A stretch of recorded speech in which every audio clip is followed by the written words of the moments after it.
উস্তাদ আজ দেখি টাইকোট লাগাইয়া বহুত বড়টা আমার একটা আলাদা লেভেল আছে না আমি বললাম যে কিং হল মিস্ত্রি অফিস আমার আগে জানোস না নি উস্তাদ আপনার অফিস আছে নি অফিস না তাহলে হাম পাই মুখিলান বেটা অফিসে দাম করে কোটো গুলো হইছি আচ্ছা উস্তাদ আপনার কোট কত টাকা দিলে ইলা কোটে গুলো হইছি বেটা 50 টাকা দি আরে ওই ফ্যানটা গুলো লইতাম ওই ফ্যানটার দাম করে 40 টাকা আরে আধা গান ফ্যান লইছি 20 টাকা এ আইয়া উস্তাদ অফিসে যাই কি অফিসে গিয়া কিতা মারলাম বেটা অফিসে হামাই তো ইলা আধা ঘন্টা হেরানো লাগবো কেন উস্তাদ মানুষের ওলা বিননি বহুত বেটা মানুষ পাইতে কই কুত্তে গিয়ে ভাড়া মারে না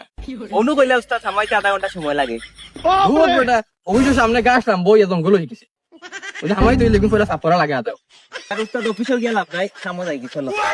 উস্তাদ এখন কথা খান খুলিয়া শুনিলাও আর তো মালিকরে 500 টাকা দিত এ সাফা তাইবে একদিন খামো আর আইতো দেখো পয়সা লাগে এ তুমি ডেইলি নিতে পারো আমার কোনো চাউল নাই আমার বউ আনা খাইয়া মরে আচ্ছা দেখি লোয়া যায়নি লোয়া যায়নি কিতা আজকে আমার 500 টাকা দেবো লাগবে নইলে আর খামো আইতাম না বেল বাজি আছে 11টা মিস্তরি কিন্তু আর কোনো নাম নাই আইলেও কইবা টাকা দিলাও আর কোনো খাম তো খামর জায়গা তো রইছে গোর কেন উঠে নাই 3 মাস থাকি উস্তাদ আজকে আলছে আমি করলে হইতো না আজকে জলদি জলদি খাম করিয়া মালিকরে একটু শর্তই বই বা আনা খাইয়া মরে আজকে টাকা লাগবো ওরে ও বাবু ওগল ও কোন আইডিয়া নিবি কোন খামো কয়টা বাজে